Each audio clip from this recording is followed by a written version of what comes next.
को कहीं और स्क्रॉल मत करो, क्योंकि आज जो वचन मैं तुम्हें सुनाने जा रहा हूं वह केवल शब्द नहीं, तुम्हारी आत्मा के लिए भोजन है।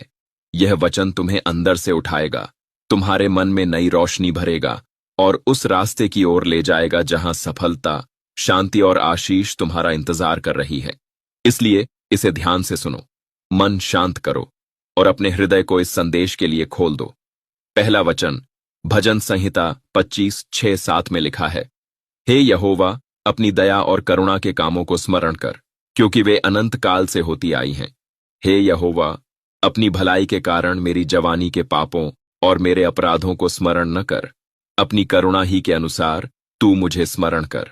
यह वचन हमें याद दिलाता है कि हम चाहे कितनी भी गलतियां कर चुके हों, चाहे कितनी बार गिर चुके हों, हमारा परमेश्वर दया से भरपूर है। उसकी करुणा समाप्त नहीं होती, वह थकता नहीं, वह नाराज होकर हमेशा दूर नहीं रहता। जब हम उसके पास आते हैं, नम्र होकर पुकारते हैं, तब वह हमें अस्वीकार नहीं करता बल्कि गले लगाता है। जैसे पिता भटके हुए बच्चे को वापस आने पर अपनाता है, वैसे ही वह तुम्हें पुनः उठाना चाहता है। तुम बस विश्वास से कहो, हे प्रभु, अपनी दया और करुणा को मेरे जीवन में स्मरण कर, मेरे पापों पर नहीं, अपनी कृपा पर ध्यान कर।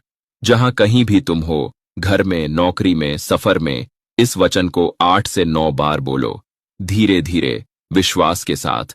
तुम इसे प्रार्थना में भी दोहरा सकते हो। जैसे जैसे तुम बोलोगे, तुम्हारा हृदय हल्का होने लगेगा, पिछले बोझ उतरने लगेंगे और शांति तुम्हारे भीतर उतरने लगेगी।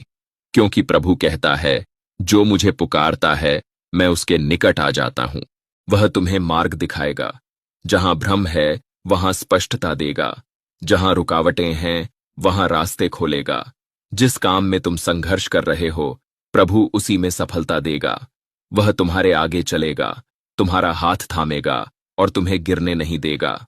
बस एक चीज याद रखना, वचन को केवल सुनो नहीं, अपनी आत्मा में उतारो, उसे अपनाओ, उस पर विश्वास करो, और जैसे यह वचन तुम्हारे जीवन में कार्य करेगा, तुम अनुभव करोगे दुख की जगह शांति, डर की जगह विश्वास और कमी की जगह भरपूरता। यदि यह संदेश तुम्हारे दिल से बोला है तो कहो आमीन, और इस वचन को और लोगों तक पहुंचाने के लिए लाइक और दिशा और आशीष दे। आमीन।